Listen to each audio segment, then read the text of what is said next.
There's a particular kind of silence that follows romantic defeat, not the loud kind, not the dramatic kind. The quiet that settles after the last message is sent, after the last explanation fails, after you realize the future you imagined will never exist. No audience, no applause, just you alone with your thoughts. This is where most men collapse. They beg, they chase, they numb themselves, or they turn bitter and call it strength. But the Stoics had another path. They believed that a man is not measured by what he gains, but by how he stands when everything you wanted is taken from him. This is the story of the Stoic King and how to master emotional fortitude after romantic defeat. Let's start by killing a lie. If you're hurting after losing someone, that does not make you weak. Marcus Aurelius, Emperor of Rome, wrote openly about grief, longing, and emotional pain. Seneca mourned lost love deeply. Even Epictetus, born a slave, spoke of emotional attachment as a natural human condition. Stoicism is not emotional numbness. It is emotional mastery. Romantic defeat cuts so deeply because love exposes us. It makes us vulnerable, and vulnerability always carries risk. The Stoic King does not deny this pain. He acknowledges it without letting it rule him, because pain ignored becomes poison. Pain understood becomes discipline. Epictetus gave us the foundation. Some things are in our control, and others are not. Her feelings? Not in your control. Her decision to leave? Not in your control. Her silence? Not in your control. What is in your control? Your response. Your dignity, your discipline, your future direction. The moment you try to control what is not yours, you lose yourself. Romantic defeat becomes unbearable only when you refuse reality. The Stoic King bows to reality, not in surrender, but in clarity. Acceptance is not approval.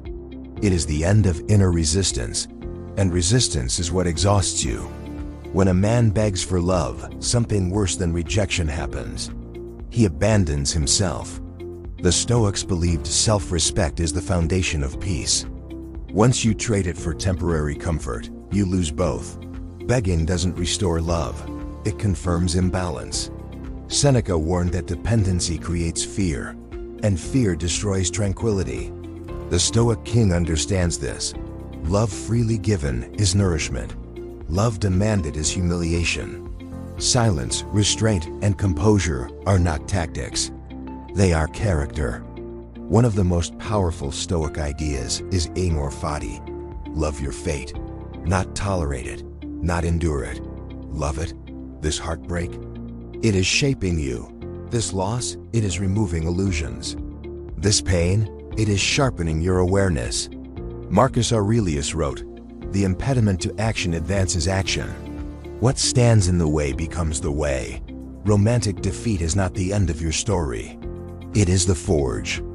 The Stoic King does not ask, "Why did this happen to me?" He asks, "What is this asking me to become?" Modern culture tells men to let it all out. Stoicism says, express wisely, not impulsively. There is a difference between processing emotion and drowning in it. Journaling instead of texting her. Training instead of spiraling. Reflection instead of rumination. Stoicism teaches delay. Delay the reaction. Delay the message. Delay the decision. Between stimulus and response lies power. The Stoic King creates space, and in that space, he regains sovereignty over himself. One reason breakups hurt so badly is identity collapse. You weren't just loving her. You were building a future version of yourself with her. When she leaves, that identity dies. Stoicism reminds us, you are not your roles. You are not your attachments, you are your values. Ask yourself, who am I when no one is choosing me? What do I stand for without validation? What discipline defines me now? The Stoic King rebuilds from principle, not nostalgia. Most people fear solitude. Stoics train in it. Solitude is where weakness speaks, and where strength is forged. Marcus Aurelius retreated inward even while ruling an empire. The Stoic King uses solitude to observe his mind, strip emotional dependency, strengthen internal validation. Loneliness is not punishment. It is initiation. Pain demands direction. If you do not give it one, it will destroy you from the inside.